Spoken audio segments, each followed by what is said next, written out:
Welcome to The Explainer. Let's jump right in. Today, we're completely busting a myth. The idea that running a dynamic, orderly classroom relies on some kind of magical, innate talent that you're just born with. The truth? It's actually a highly teachable science. If you've ever stepped into a room full of students, you already know the energy can flip from calm to absolute chaos in seconds. So let's unpack the evidence-based strategies that take that chaos and turn it into focused, predictable control. It's an incredibly intimidating, almost impossible-sounding question, isn't it?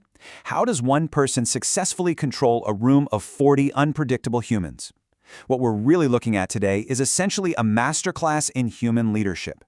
We're going to break down the psychology, the spatial awareness, and the exact actionable steps that expert educators use to maintain harmony and command respect day in and day out. Okay, let's dive into this. Here is the teacher's toolkit we're building today. We'll go through 1. Setting the learning environment. 2. Finding your teaching style. 3. Kunin's management theory. 4. The art of discipline. And 5. Technology and teaching tools. Kicking things off with Section 1, Setting the Learning Environment, the foundation of order. Look, you can have literally the most brilliant lesson plan in the world, but you absolutely cannot teach if the room itself is in physical chaos. The physical space and the rules governing it are your very first line of defense. Now, whether you prefer a highly structured classroom with rigid rows and strict rules, or a flexible classroom that allows for free movement and varied time limits, the secret sauce is exactly the same. It's routines. The underlying structure has to be crystal clear before any of that flexibility can happen. It really just boils down to that old saying, a stitch in time saves 9. Proactively resolving minor disruptions and setting up those ironclad routines on day 1 is your first stitch. It prevents a massive wave of chaos before it ever even begins. Moving on to Section 2, Finding Your Teaching Style, the Internal Persona. So, your physical room might be totally set, but how you personally project authority completely dictates the climate. Take a look at the sharp juxtaposition between these two leadership styles. The authoritarian is demanding and dictatorial. They rely heavily on fear. But in deep contrast, the authoritative or democratic style is your absolute secret weapon. These teachers are highly demanding, but crucially, they are warm. They build a sense of community and trust without ever once sacrificing their control. But you really have to beware the detached, laissez-faire style. This is a teaching approach that is neither warm nor demanding. The teacher is just completely disconnected. And frankly, this is the worst-case scenario, because when you adopt this style, you aren't managing the environment anymore. The environment is completely managing you. Which brings us to Section 3, Kunin's management theory, the psychological superpowers. And an educational theorist named Jacob Kunin finally gave us the vocabulary for those almost magical crowd control skills that expert teachers have. His most famous concept? With-itness. It's that continuous awareness of absolutely everything happening in the room. You know, what students mean when they swear a teacher has eyes in the back of their head. It isn't magic. It's a deliberate psychological posture that proves to your students that you see everything. And with-itness ties directly into what he called the ripple effect. When a teacher makes a very visible, targeted correction of just one single student's misbehavior, it positively influences the behavior of the entire rest of the class. It sends this shockwave of order right through the room. Suddenly you'll see everyone else sit up just a little bit straighter. Now, what's really interesting about this slide is the real-world origin story behind the theory. Kunin was actually teaching a college mental hygiene class, and he noticed a student in the very back hiding behind a fully open newspaper. Kunin simply asked him to put it away.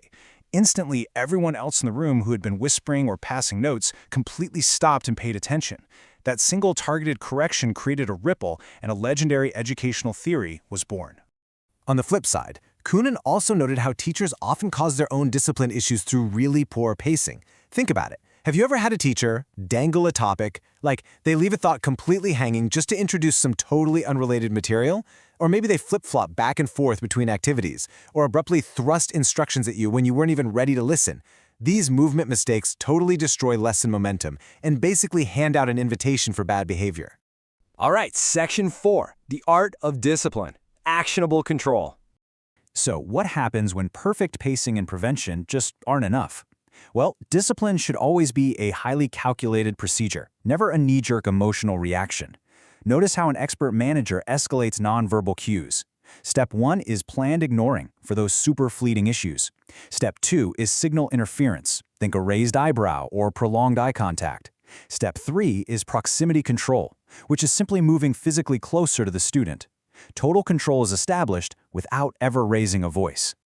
When direct discipline is absolutely required, there's a strict line between acceptable and unacceptable. Private one-on-one conferences, withholding privileges, nonverbal gestures, totally acceptable. Scolding, harsh words, double standards, and public shaming, absolutely unacceptable. The golden rule here is that you must criticize the misbehavior, never the student. Public shaming will destroy your classroom trust instantly. And through all of this, we must always maintain our empathy.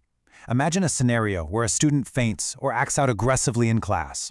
Before jumping straight to discipline, you have to consider the root cause. Because often, what looks exactly like misbehavior is actually just an unmet physiological need, like a child who simply hasn't eaten breakfast. True control requires understanding the whole student. Finally, Section 5, Technology and Teaching Tools Managing the Modern Room. Managing the modern room is so much easier when you let your tools do the heavy lifting for you. Take wireless microphones, for example. Wearing a mic clarifies your instructions over ambient room noise and literally saves your vocal cords from exhaustion. Interactive whiteboards massively boost visual learning and engagement, while class websites and blogs encourage collaboration and give students the real pride of being published authors.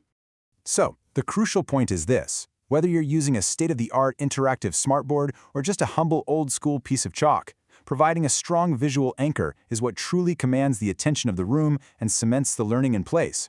To quickly recap our toolkit today: 1. Setting the learning environment. 2. Finding your teaching style. 3. Kunin's management theory. 4. The art of discipline. And 5. Technology and teaching tools. Which leaves us with this final, vital question. Are you managing your environment, or is the environment managing you? Classroom management isn't some rare talent you have to be born with. It's a science you apply. I really hope this explainer has given you the structural insights and the psychological tools to take charge of your space with true confidence and care. Keep learning, keep practicing, and we will see you in the next explainer.